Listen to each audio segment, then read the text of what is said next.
I'm your rich uncle. I want to see my family win.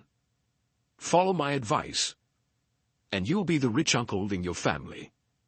Have you noticed all the millionaires that surround you every single day? Chances are you haven't, because many millionaires don't appear wealthy at all. They may actually appear broke intentionally. So, instead of wearing designer suits, fancy dresses and high-end shoes, cruising around in luxury cars, they look the same as people like you and me. If you've believed up until this point that millionaires spend freely and without consideration, you'd be surprised to see how they actually spend their money and what percentage of their income is allocated to expenses that you and I both have. In fact, most people would really benefit from adopting many of the spending habits I'm about to share, to make sure to watch until the end so you don't miss even a single one. Thomas Corley, the author of Rich Habits, conducted a study of millionaires over a 5-year period, where he sampled over 200 millionaires and analyzed their career personality traits and how they spend their money. They all had net liquid assets of $3.2 million or more, which includes cash, bank deposits and investments that can quickly be converted to cash, such as shares of stock. They also had an annual gross income of $160,000 or more.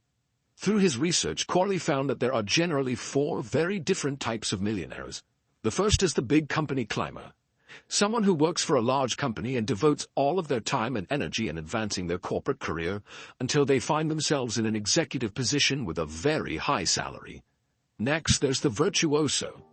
They are among the best at what they do, and they're paid a premium for their knowledge and expertise. Formal education, including advanced degrees often in law or medicine, is usually a requirement for this second type of millionaire. Next, there's the dreamer entrepreneur. These people are pursuing their dreams, such as starting their own business, becoming an actor, musician, or author. Dreamers are passionate and love their work, and those efforts reward them financially. The fact that they're entrepreneurs makes them unique in that they have no cap in their potential income when compared to an employee. Finally, there's the saver investor. It doesn't matter what their day job is, how high or low their income is, what credentials they have, or what opportunities are presented to them. These individuals prioritize saving and investing consistently, and they're always looking for smart ways to build wealth. This category of millionaires is most relatable to the average person, and they show that becoming a millionaire is a possibility for anyone, regardless of their occupation. It's common to think of someone who's a millionaire as a higher-up at a Fortune 500 company, or perhaps it was someone who had an idea of a lifetime and was able to build an incredibly successful business. The truth is that most millionaires were able to reach the $1 million threshold by just being an average person in the saver investor category. Being a saver investor and becoming a millionaire has the fewest barriers to entry, because you don't need to be a genius, earn extensive degrees, or work unreasonably long hours. They don't take huge investment risks, but instead put their money in proven investments with a track record of growth. There are no prerequisites to become a saver investor millionaire. It's possible for anyone, whether or not they graduated from high school or came from poverty, to get on the right track immediately and begin their journey to becoming wealthy. A great example of this are my parents. Neither ever made more than $80,000 a year and only have one college diploma between the two of them. However, where they lacked in income, they made up for in solid savings practices and patience. Now, after working for 40 years, saving and investing, they have a few $1 million to enjoy in retirement while never having had to overextend themselves to earn a massive income in the process. Corley found that in order to become a millionaire by being a part of the saver investor group, you should aim to keep your expenses at 80% or below your take-home pay. He found that saver investors aimed to save at least 20% or more of their income, and religiously invested that money by implementing a frugal mentality and making it a priority to invest. The process of becoming a millionaire is quite simple, and this is the most common way people in Corley's study got there. So how do these savers and investors categorize their expenses to remain frugal and avoid reckless spending? Good question. So let's dive into how they allocated their monthly income in order to reach millionaire status and how you can do the same. First is housing. The largest chunk of most everyone's budget is their housing expense. This could be because individuals often buy too much house for their income, or the rent they take on is simply too expensive. Plus, they are unwilling to live with roommates or make other sacrifices. Consequently, they end up spending most of their paycheck on keeping a roof over their head. The saver investor millionaires don't go wild when it comes to this expense. They keep their housing costs at 25% or less than their monthly take-home pay. When you're content with a small home or apartment, it can greatly reduce not only your rent or mortgage but utilities and other costs that go along with a large space. These individuals are also willing to sacrifice when it comes to location. Instead of insisting that they live in a prime spot in the city, they know the importance of frugality when it comes to housing, and they know that settling for something not quite as desirable will pay off. Overspending in this category makes it nearly impossible to save and invest aggressively. And if you agree, let me know by hitting that like button below. However, I know what you're thinking right now. Homes and rent are incredibly expensive right now. There's no way it could only make up 25% of my budget. And this is a valid concern. In the last few years, the cost of housing has skyrocketed whether you have bought or rent. So, here's what I'll say. If you are modest in the accommodations you assume and end up spending 30% of your income, that's okay. Now, is it ideal for growing your wealth? No, but keep in mind that Tom Corley's study was done quite a few years ago, and times have certainly changed. However, the core principle hasn't. The main takeaway is that millionaires spend as required with respect to their living accommodations, and not based on social norms or the desire to show off. So, as such, you should adopt that same ideology too, especially if you're taking the saver-investor path. Next, we have food and home items. Millionaires just like us need to eat and wash their clothes, so part of their monthly incomes will be allocated towards these things. However, at just 15% or less of their net pay, they aren't ordering in every night, going out to expensive restaurants weekly, but are instead also being mindful as to how much money they're spending in this area. This can also include managing how much food you waste, which most people don't realize can cost them upwards of $100 a month. Then we have cars.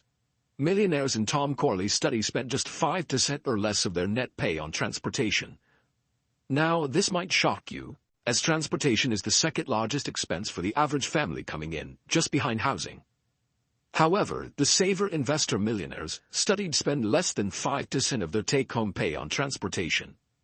This includes monthly car payments, insurance, gas toll registration fees, repairs and maintenance. Even though millionaires occasionally have expensive cars, it doesn't mean they're spending a large chunk of their income on them. Now, I know you're probably wondering how in the hell you could get down to a 5% car expense, and here are a few ways you can work towards this amount.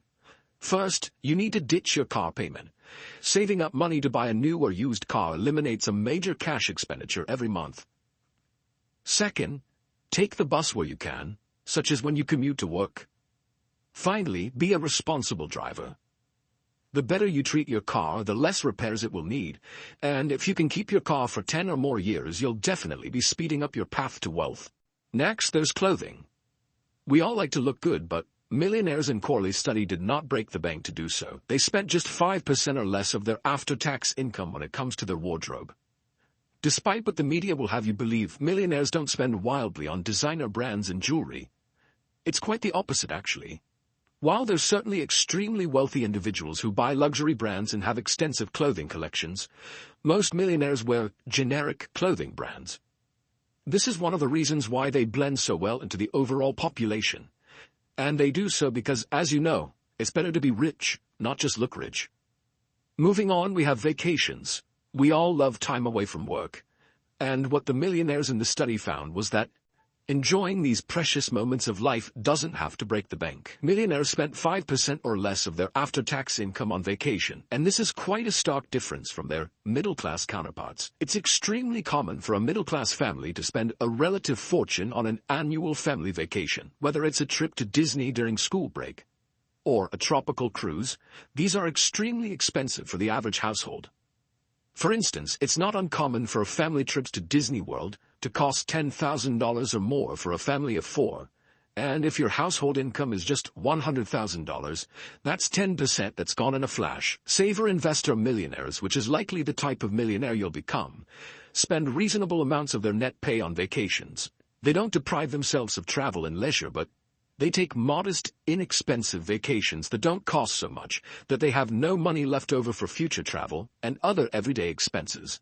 Speaking of things that don't cost much, it costs nothing to subscribe, so If you haven't already, please go ahead and do that now. Then, we have entertainment, an expense that can vary greatly from person to person. For the millionaires in this study, entertainment consumed 10% or less of their after-tax incomes, and that money went towards things like going out to bars and restaurants, takeout, movies, music, books, and streaming services.